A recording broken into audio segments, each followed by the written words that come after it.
orang yang sakit diabetes atau gula darah tinggi, itu persepsinya apa sih? Masalahnya terlalu banyak makan gula gitu ya. Akhirnya saya sakit diabetes. Itu salah. Salah. Diabetes itu terjadi memang akhirnya gula tinggi, tetapi terjadinya diabetes dipicu bukan karena kadar gula yang tinggi, bukan, karena tubuh gagal mengolah lemak menjadi asam lemak. Ya akhirnya muncul plak. Jadi pertama kali segala macam penyakit degeneratif, mau diabetes, mau hipertensi, mau gangguan jantung, mau neuropati, terjadinya sama. Terjadinya metabolisme, tubuh gagal mengolah minyak atau trigliserid untuk menjadi nutrisi asam lemak. Awalnya karena adanya gangguan lambung. Karena ada gangguan lambung, itu pasti karena gangguan lambung. Nah, gangguan lambung kan seperti saya sering bilang, bergejala, rasa nyeri, rasa sakit, ya itu cuma 15-20%. Yang tanpa gejala, gangguan lambung tanpa sakit itu lebih tinggi, Pak, 80%. Jadi lebih tinggi.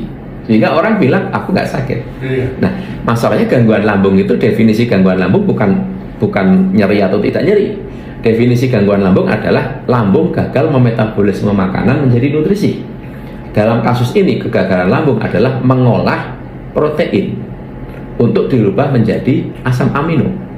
Nah, karena orang dengan gangguan lambung kecenderungannya cairan lambung itu pH-nya mendekati netral, mendekati 7.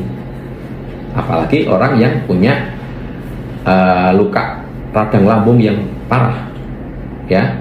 Pokoknya intinya kalau orang dengan gangguan lambung itu cairan lambungnya menuju netral. Dengan ditambahi obat-obatan antasida atau penetral asam lambung ataupun tanpa. Jadi kalau tanpa itu sudah proses alami hormonal. Oke, ketika lambung cairannya mendekati netral, yang terjadi lambung tidak bisa masak, tidak bisa mengolah makanan.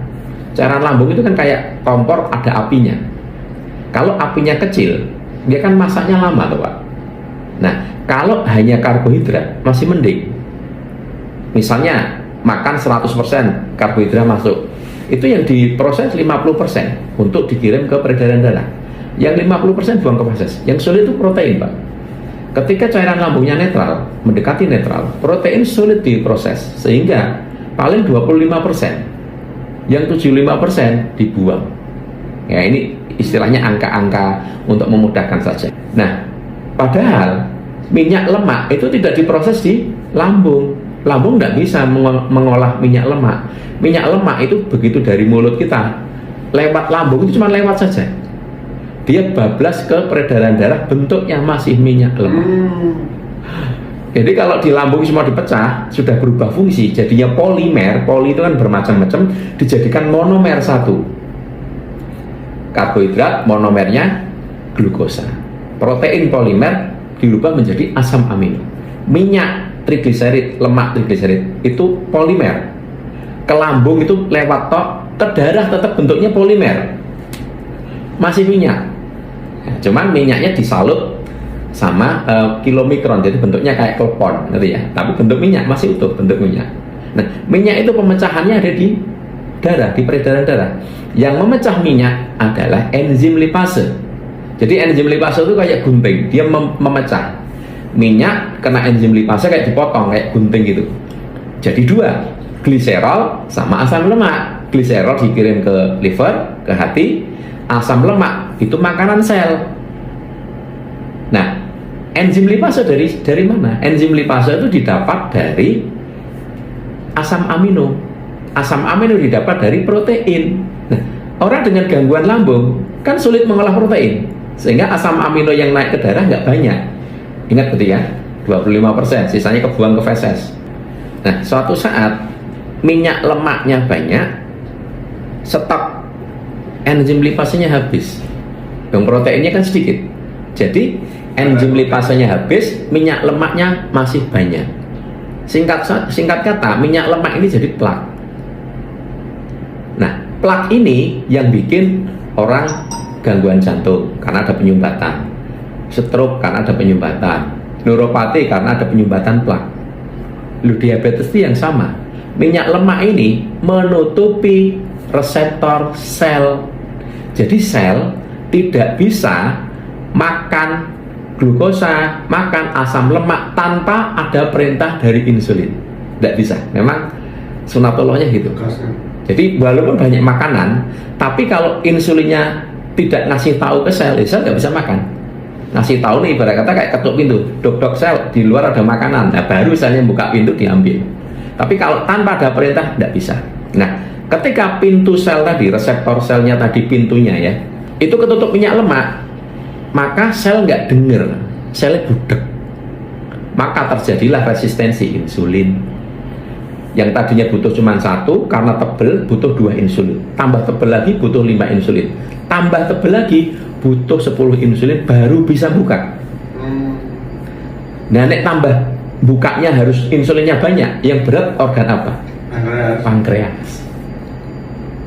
Akhirnya ketika dibutuhkan 20 insulin, pankreasnya cuma mampu bikin 18. Karena kan tebel minyaknya, tambah tebel. Orang kan makan terus. Akhirnya apa yang terjadi? Gula naik. Oh, kamu gula darah nih, kadar gulamu naik. Jadi sebenarnya orang diabetes itu kadar gula naik karena apa?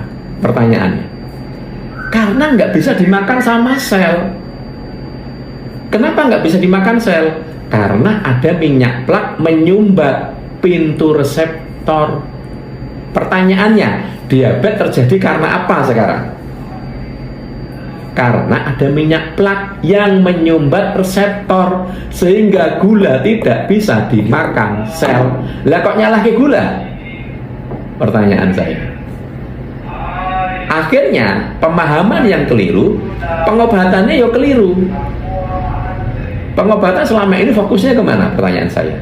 Pankreas, insulin, pankreas, insulin, bener nggak?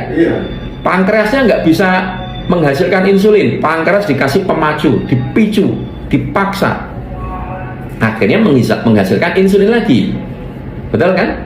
Ya, tetapi kan hanya berapa tahun saja, masing-masing orang memang beda, bisa lama juga, tapi endingnya pankreas yang dipaksa ada titik bahwa pankreas itu sudah tidak mampu lagi nanti. Akhirnya ketika minum obat, pankreas sudah nggak ngefek. Titik itu akan datang. Kapan? Ya tidak tahu. Kenapa? Plaknya tambah tebel. Minyak lemaknya nggak dibenerin, lambungnya nggak dibenerin. Akhirnya insulin walaupun sudah dikasih obat-obatan, akhirnya pankreasnya juga off lagi. Akhirnya dibilang, oh pankreasmu mati. Nek pankreas mati, akhirnya apa? Masuk cairan dari luar. Bisa buka lagi. Tapi dosisnya tambah naik, tambah naik, tambah naik. Sekarang pertanyaan saya kembali. Orang diabetes karena glukosa atau karena minyak lemak? Masalahnya, dasarnya. Ayo, pahami itu. Ngertinya kan karena glukosa. Minyak lemak. Salah. Glukosa itu korban. Apakah karena pankreas? Salah. Pankreas juga korban. Nah, kalau mengobatinya salah paham, bisa sembuh nggak? Ya nggak bisa, wong salah diobati, sing diobati pankreas, bukan diobati ding, dipaksa, dipicu, digantikan. Ya nggak bisa. Mulanya kalau pengobatannya nggak tepat harus minum obat seumur hidup. Akhirnya bahwa diabetes tidak bisa sembuh. Makanya kalau mau menyembuhkan diabetes, ya minyak lemaknya dibenerin, plaknya dibenerin. Caranya lambungnya dibenerin dulu sehingga tidak terjadi plak yang baru. Plak yang ada sudah terlanjur di darah diurai supaya plaknya hilang. Loh, kalau plaknya hilang, pintu reseptor selnya bersih lagi nggak? Kalau bersih lagi, butuh insulin banyak nggak untuk buka?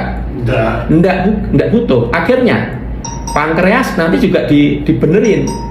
Pankreas akhirnya hidup lagi. Dia ringan karena cuma untuk buka insulin cuma butuh satu, happy pankreasnya. Nah, itulah pengobatan diabetes yang betul itu dari situ. Paham ya?